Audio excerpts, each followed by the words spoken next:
Sure, here's the full translation of your text into English.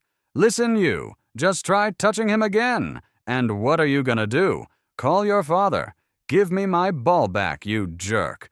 Poor Stan, I feel sorry for you. Look, everyone, it's Stan the bully. And the reason? As leading psychiatrists would explain, Stan acts out for one of 3 reasons. Behind all his macho bravado hides a little girl locked in a closet, pounding on the door. And the 3rd reason? Stan's got a tiny penis. Don't hurt yourself, tough guy. The film begins in 1989. Mike O'Donnell, a handsome guy and the star of the school basketball team, is practicing shots in an empty gym before the game. Coach Murphy walks in and tells him not to overdo it. Today, a college scout will be watching the game, and Mike is the #1 candidate for an athletic scholarship. The coach calls all the players for a team photo, but Mike asks him to wait for Ned, the water boy. The other players treat Ned with disdain, but Mike says Ned is part of the team too. Ned Gold runs into the gym wearing a wizard's robe. He's just finished playing Dungeons and Dragons with the other geeks. The others mock him, but Mike, as his best friend, stands up for him. Everyone lines up for the photo, but during the shot, one of the jocks yanks Ned's underwear, making him jump. Before the game, the Hayden Warriors cheerleaders perform their routine. Mike can't resist and joins in, dancing to the delight of the crowd. Before the game, he notices his girlfriend Scarlett on the sidelines. He hugs her and says how much this game means to him and that the scholarship could define his future. He shows her a special gesture, but Scarlett looks upset. Mike asks what's wrong. She initially dodges, saying they'll discuss it after the game, but he insists. When he hears the news, Mike is shocked to his core. The game starts, but Mike can't focus, his mind spinning with what he's just learned. He just stands there, dribbling the ball absent-mindedly. His teammates, coach, the scout, and the crowd all watch in confusion. Mike sees Scarlett leaving the gym. In a flash, he tosses the ball over his shoulder, to the crowd's surprise, and runs after her. The coach notices the scout symbolically closing his notebook. Mike catches up to Scarlett and says he wants to be with her. She tells him he has a great future ahead, but he replies that the baby is his future. She tries to leave, but Mike kisses her, ending the conversation. 20 years later, Mike wakes up in his friend Ned's house.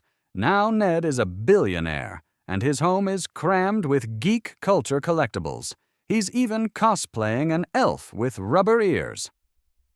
Over breakfast, they discuss how Scarlett kicked Mike out of the house. They're in the middle of a divorce, and the kids don't want to talk to him. Ned tries to cheer him up, but it doesn't work well. Still, Mike might be getting a promotion at the pharmaceutical company where he's worked for 16 years. That's the one positive bit of news. Mike sits in a meeting at the company where his boss, a young guy named Dean, presents a new drug that causes a 4-hour erection. Everyone else at the table is an attractive woman. Dean brings up the promotion. Mike is excited, expecting his name to be called. To Mike's shock, Dean announces that one of the women got the promotion.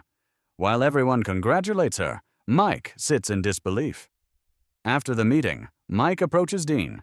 He reminds him that he's been at the company 16 years, while the woman has only been there a couple of months, and that his performance stats are the best on the team, but Dean brushes him off, answering a call. In anger, Mike rips the Bluetooth headset from Dean's ear and smashes it against the wall.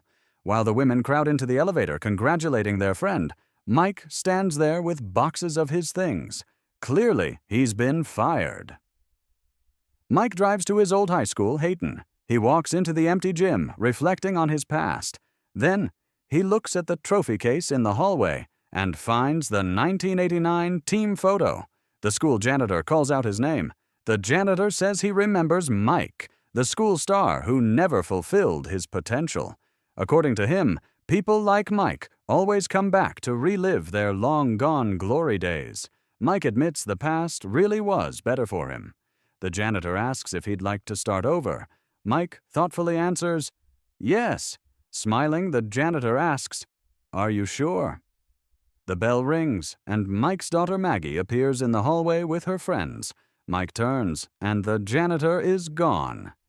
He says he came to take Maggie and her brother out for ice cream, practically forcing them to go. He takes the kids to an ice cream place clearly meant for little children. They sit in silence with unhappy faces. Maggie pointedly puts on headphones, and Alex stares at his PSP. Mike tries to talk to Alex about basketball, assuming he's on the school team. Alex humors him to get him off his back,